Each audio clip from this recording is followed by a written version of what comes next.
Hi, it's Dom from the MS Guide. Slight table turning today. I will not be running this discussion.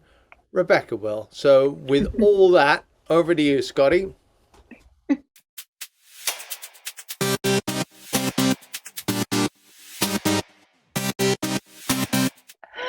Hi, everyone.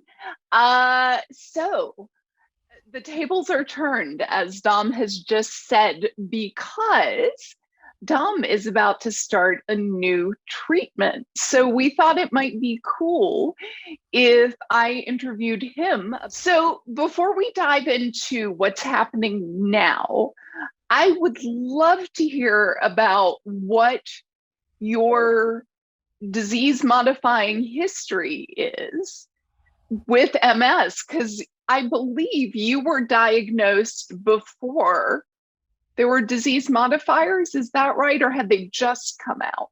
Thanks for reminding me about my age. So you're in the US, you're in Washington, and I'm Right. near Oxford in the UK. And some things we're quicker on, and some things you're quicker on. So you had Mm-hmm. beta interferons. I think they were just coming out when I was diagnosed, but I did what many people do. I'm just as guilty, if you want to call it that, of well, I feel fine now. I got diagnosed with the hermit sign, and then it was just like, get on with life. Long story short, I went on to beta interferon. Then my neurologist at the time, Professor Jackie Pallas, as she is now, and I were having a discussion about neutralizing antibodies. The whole idea that your body thinks, this is foreign. I think I'll build up a defense to this because it's getting the interferon. And in fairness, it wasn't absolutely certain, but I get the feeling that there was a lot of, we're pretty darn sure. And Mm-hmm. then I went from Rebif, which is beta interferon, onto Copaxone, which is clatoramine acetate. I can't believe I can even say that. But that did not work out for me. I stuck with it for a year, but it looked like I'm being shot with a shotgun all over my stomach and stuff. You know, those Mm-hmm. little sort of red marks you get from the pellets. Yep, I And try as I may, remember. yeah, and the lumps and all that kind of rubbish. So I was really appealing, and my nurse was involved. She knew a trial that was happening in the hospital on a drug called dimethyl fumarate, which is actually Tecfidera. So I went on to the Mm. Tecfidera trial before it was launched. And long story short, I got on ocrelizumab weeks after it was approved in the UK.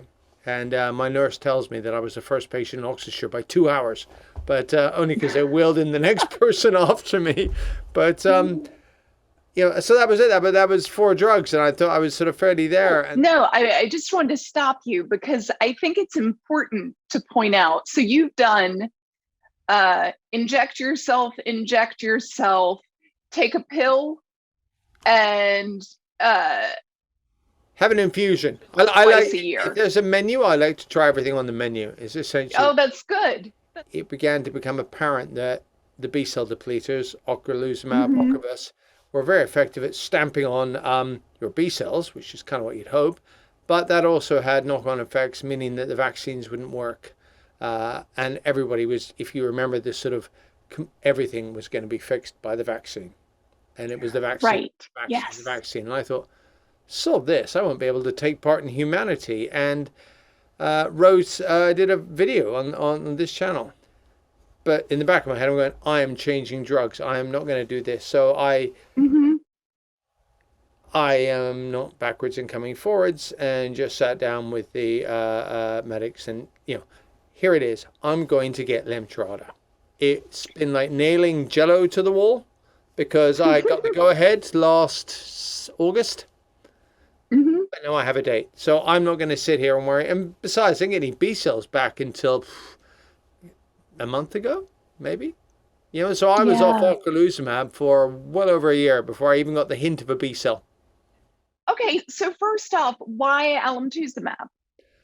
Not a heck of a lot else to do. There's other B cell Yeah. depleters like Kesimpta, which if that was around, I would have taken that because that's a not going to hospital once a month injection. And frankly, Mm-hmm. um, I'm bored of all the hospital stuff. I've seen more hospital insides than I care to, but you're kind of stuck.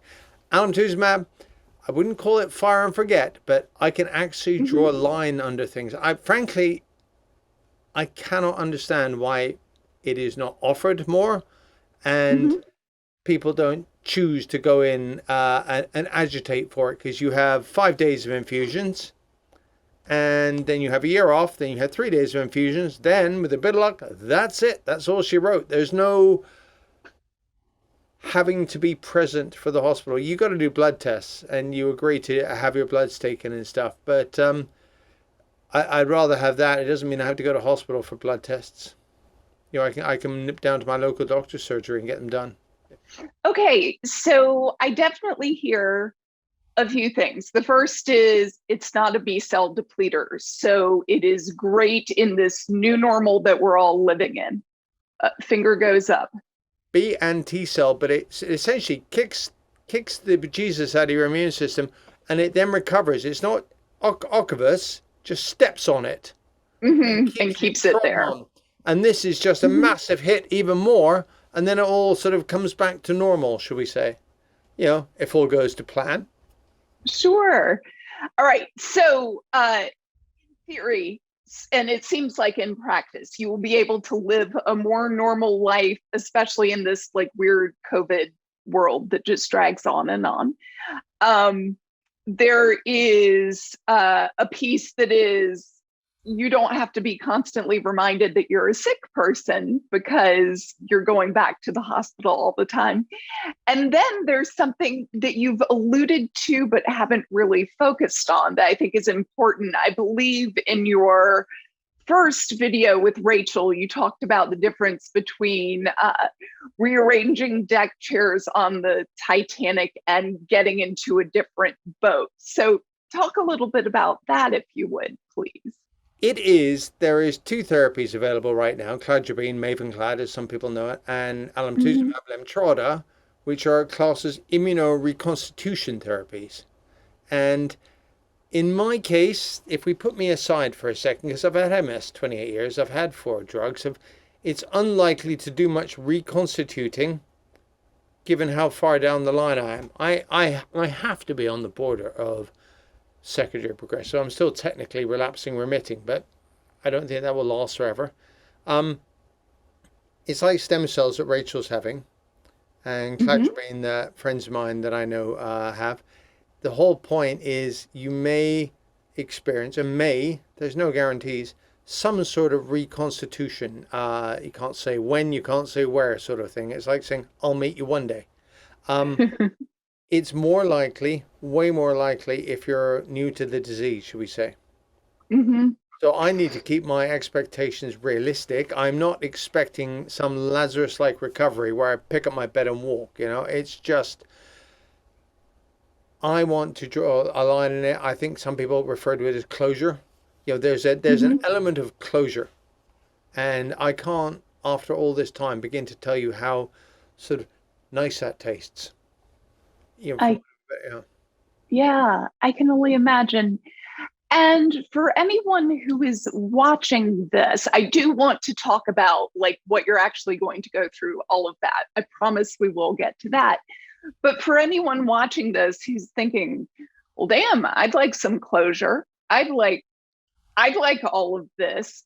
What makes somebody, and again, we are not doctors. I think everyone understands that, but from your generally better than other people's understanding, what makes somebody eligible for this treatment?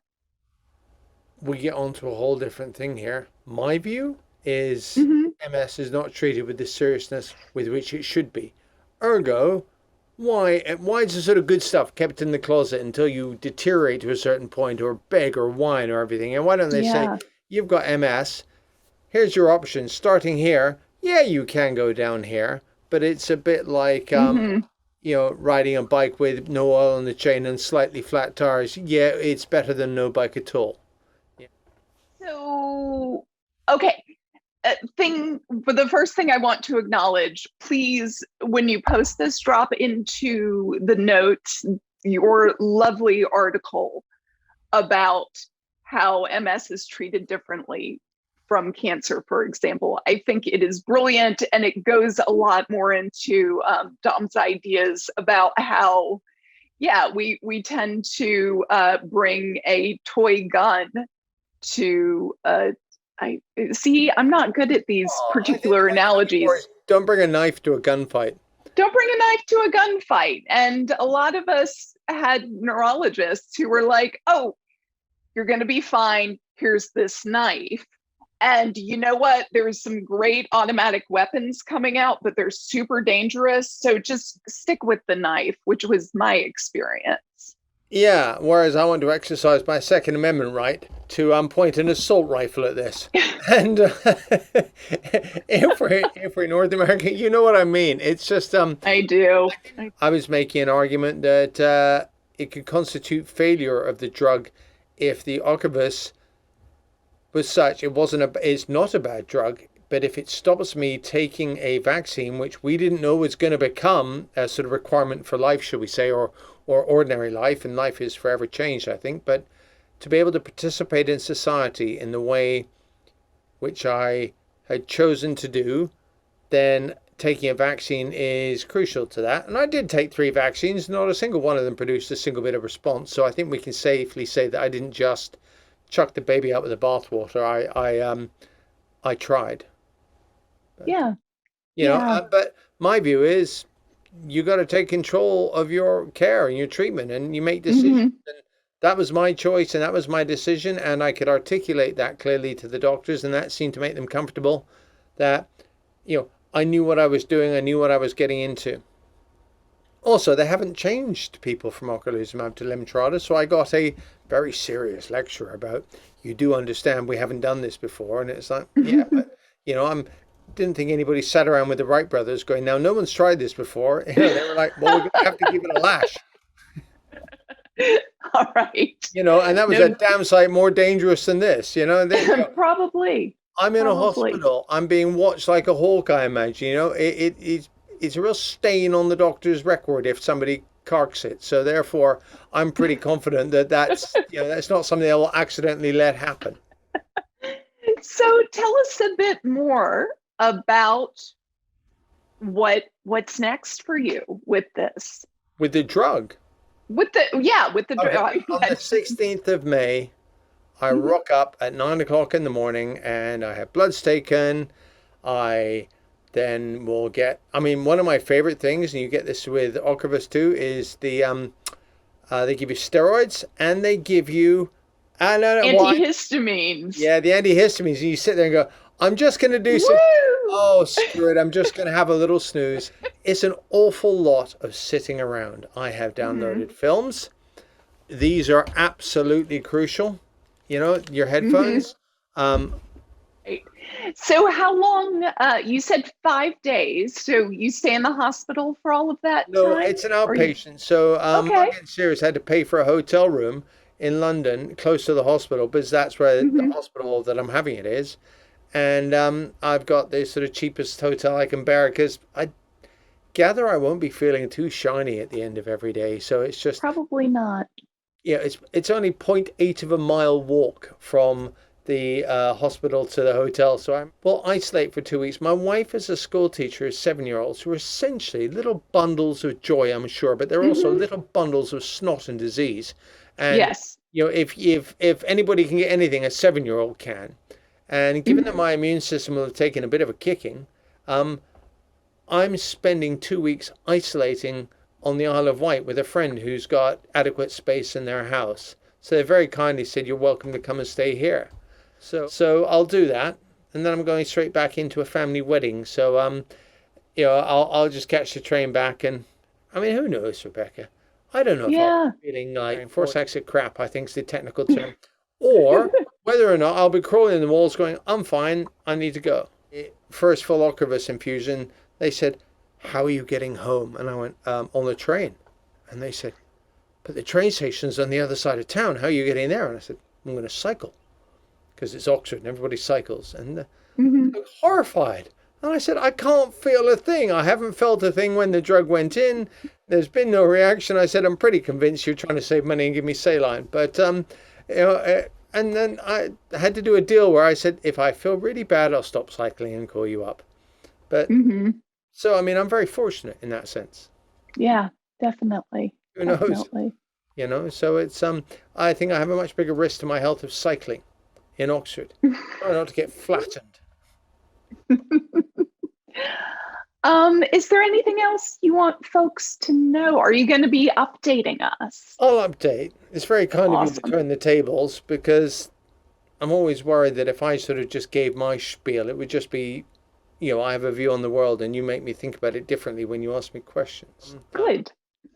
But, I will just do updates because I'm sure people want to know and want to see and want to hear. Hmm. So, again, if you want to ask anything, do it in the comments.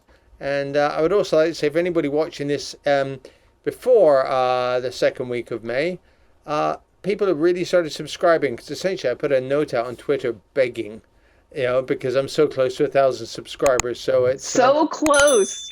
Fewer well, than 20 now. that's why I got you on because people like you better than me, it seems. So it's Shucks. I know, and so I hopefully this will give it the little fillip it needs. Am I apprehensive? Not particularly. I take the view that the Mhm. doctors are not going to give me something which they think, dear oh dear, we might write him off. So I'm not apprehensive, but it is filling my mind more and more every day. I mean, I have my second suitcase out. I'm starting to pack stuff because I'll be away from home for 3 weeks. Mhm. I'll I'll miss just being at home. It's Yeah. and then having the YouTube channel. You're going to need my tripod, my phone, my microphone. Can't take my green screen, but and so it's I like to be planned, and I'm the kind of guy who has his bag packed 2 days before the holiday and then just double checks for his passport every 10 minutes. Right. Right. Well, best of luck to you. Thank you for taking this time to share this next step, which I hope will be the start of a new chapter. Anyway, Rebecca, thank you. Thank you for interviewing me. It's a pleasure. Super fun. I'm glad we could do it. Thanks all. Don't forget to subscribe for heaven's sake.